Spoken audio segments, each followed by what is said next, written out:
ceisio rhywbeth ni fel tîm artistig. Lle da ni wedi cychwyn efo'r syniad bod y grŵp dillad sy'n llawn dillad sy'n llawn posibiliadau. A bod yna ddau gymeriad yn dod ar eu traws nhw a dyna cwbl da ni'n gwybod ar hyn o bryd. Athyn ni i dwy ysgol lleol. Athyn ni i ysgol Morfa Nefyn ac ysgol Abercasau yn Manchester.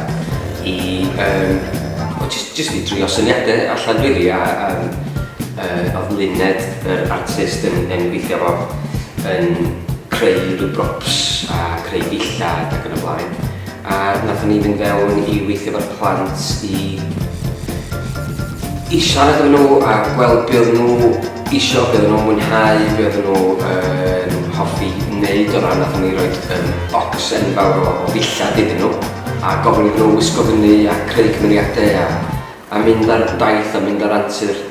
Ac oedd yn gyffroes ofnadwy gweld y plant bach yma mynd i... Athyn ni i New York yn dod o. Athyn ni ar daith i New York efo rhyw gymeriadau. Athyn ni i Llangwynadl efo rhyw ddau gymeriad arall. Ni am rhywbeth ddinosoriaid? Do, athyn ni Dinosaur Museum, do. So oedd o'n bendigedig jyst gweld y posibiliadau a bod nhw heb shackles, bod nhw heb unrhyw fath o rwystrau, bod nhw'n jyst yn gallu mynd i unrhyw le. Gwisgo'r dillad yma, jyst mynd i unrhyw le yn ei dychmyg.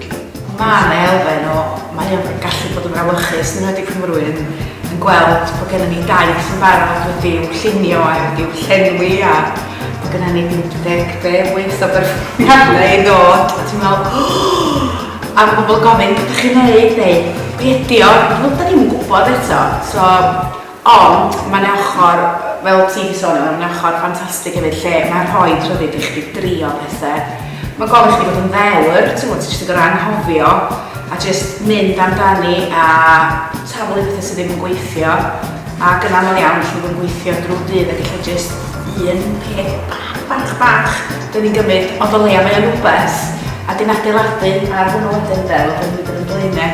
Felly, ynddi, mae o'n ychydig rwan achos wrth gwynta ni gyda ni de.